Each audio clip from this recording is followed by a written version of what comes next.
The Silk Road. Let's talk about, in French, la route de la soie. Let's talk about the Silk Road.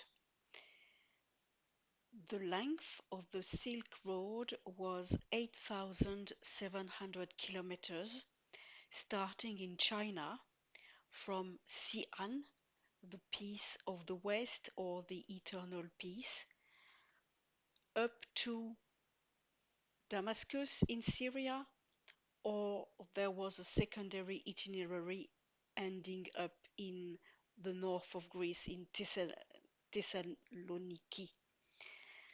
So this road was this trade route itinerary had been in existence for more than 2000 years. 2000 years even before Christ.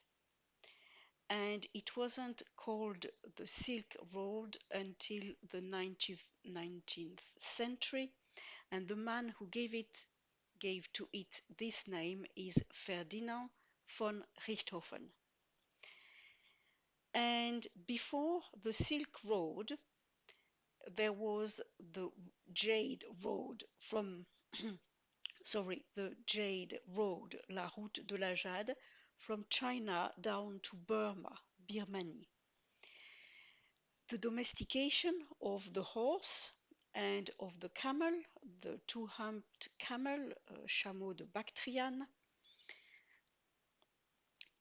so helped uh, for this trade route to exist and develop. It made it possible. And of course, all along the way through modern-day Uzbekistan, Samarkand, Bukhara, the north of ancient Persia, and then south of the Black Sea, you had many opportunities to be attacked by not pirates, but tribes on horseback, and there was pilfering.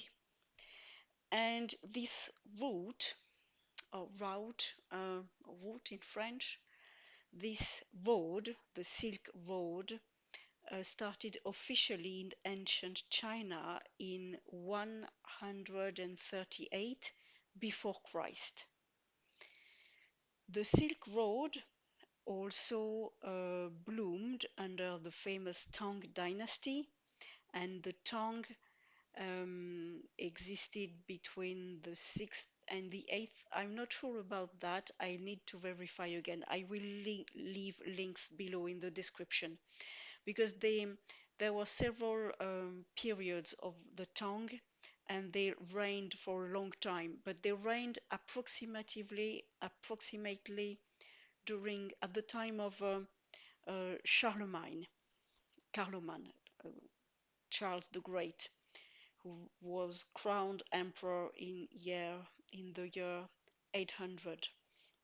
So the fabulous Tang dynasty made this commerce flourish, and they gained a lot from it. So I will make also a short video about the Tang, because I like them a lot. The Tang, I've already said that previously, were responsible for the collapse of the Eastern Turkic Khaganate of the Blue Turks, the Eastern Göktürk Empire. So the Tang, and then later the Silk Road developed until the 13th century under the Pax Mongolica, the Mongol peace. So the grandson of Genghis Khan became emperor of China. His name was Kublai Khan, and the Silk Road developed in that time, and that's when the famous Venetian traveler Marco Polo went to meet Kublai Khan in the north of China. And I remind you that originally Beijing, Pekin in French, was the capital city of the Mongol emperor. He was emperor of China, he was a Mongol, but he decided to establish his capital in Beiping, later the Peace of the North, the capital city of the North, Beijing. Originally, the Silk Road started or ended if you traveled from Europe in Xi'an, formerly Chang'an. And Xi'an is such an amazing city, and it was the capital city of many dynasties, not only the Tang. And I will leave links about this city. And what created the ended the Silk Road, the ancient road, not the new Silk Roads that modern day China has developed by rail and road. I'm not talking about the modern one, but what ended the original Silk Road was trade by sea. And the Chinese dynasties and other nations started to trade more by sea using the Vietnamese, Malaysian, and Indonesian ships called the Austronesian thalassocracy, the people who trade and were very good at having a navy. Austronesia, that means Indonesia, Malaysia, and a bit of the Indian Ocean. And the famous Admiral Zheng He traveled to East Africa, the Middle East, and it's even reported, it's even believed he arrived in the Caribbean. The famous, he was this famous admiral was also eunuch. He was a Muslim, so Zheng He. And it's only recently that I've heard about him a couple of years ago, and that the Chinese went that far. So trade by sea, les routes maritimes, ended the Silk Road by camel and horseback, and also because of the risk of increased pilfering and theft and robbery by nomadic groups. So, what was traded on the Silk Road? Of course, the silk itself. The silk comes from a worm,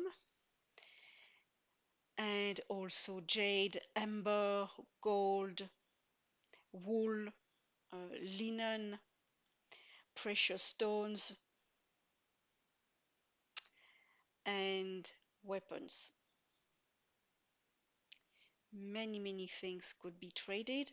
And in Central Asia, you have two cities that were central to the development of the Silk Road, and they grew and gained a lot from it. They are Samarkand, and Samarkand to me sounds Persian because Kand means fortress in Iranian language, and Bukhara. And Bukhara was also a famous religious center. So I leave it as that, at that. I don't want to be too long today. So the Silk Road, a lot of nomads around the Silk Road. It's also about Central Asia and the Tang who dismantled the Eastern Göktürk Empire also are linked to the Silk Road. Next part 5, will probably be about the Tang dynasty, or maybe I will choose an exclusively Turkic subject or item.